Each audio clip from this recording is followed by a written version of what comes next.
Welcome back. So Congress taking action against one of its own, censuring the Democrat from Michigan, Rashida Tlaib. Now, she has accused Israel of genocide. She's also defended the phrase, "From the river to the sea, Palestine will be free." It's a phrase that calls for the elimination of Israel. Now, Tlaib yesterday took to the House floor. Palestinian people are not disposable.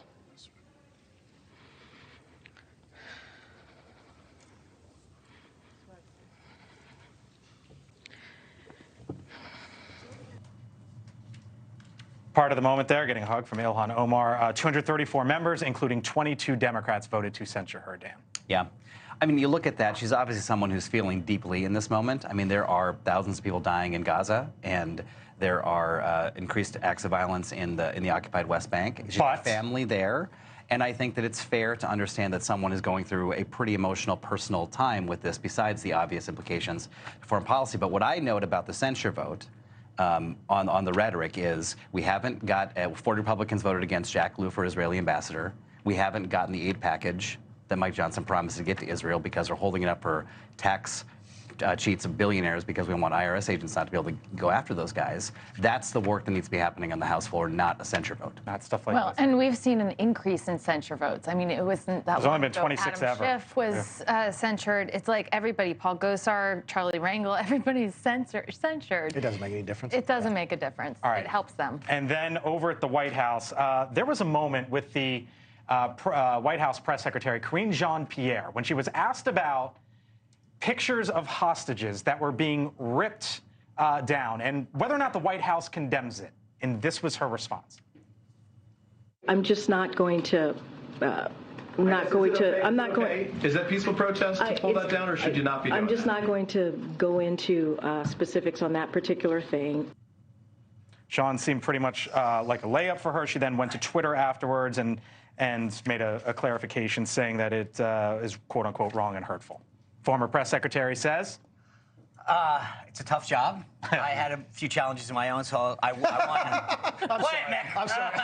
But I will say this: of all the times not to wheel out John Kirby, I mean, my goodness, he's been doing a great job as co-press secretary. You might want to let him handle some of these questions. The idea that she didn't get this one, though, pretty bad. What happens in a moment like that? I think you come off, you're in the moment, you come off, and your staff is like, clean up on aisle 7, here's what you need to do, and that's why she immediately went to Twitter, because it just doesn't, When you talk for a living, and Sean is proof of this, when you talk for a living, eventually you're going to say something stupid, and that's just what happened. He's right. When you do this, and I'm being facetious a little bit, but when you do this every single day, you're going to make mistakes. She made a mistake. They cleaned it up.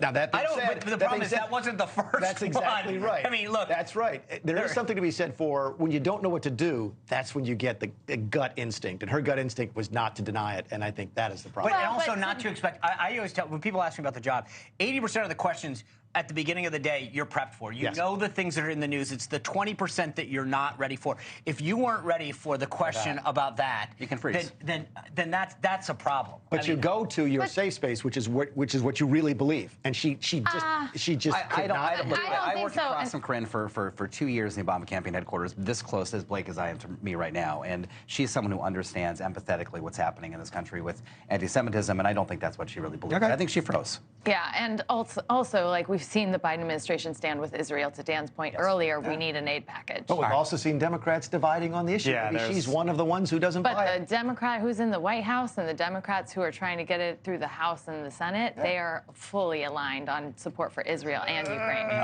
Thank you for watching, and make sure you go to joinnn.com to find NewsNation on your television provider.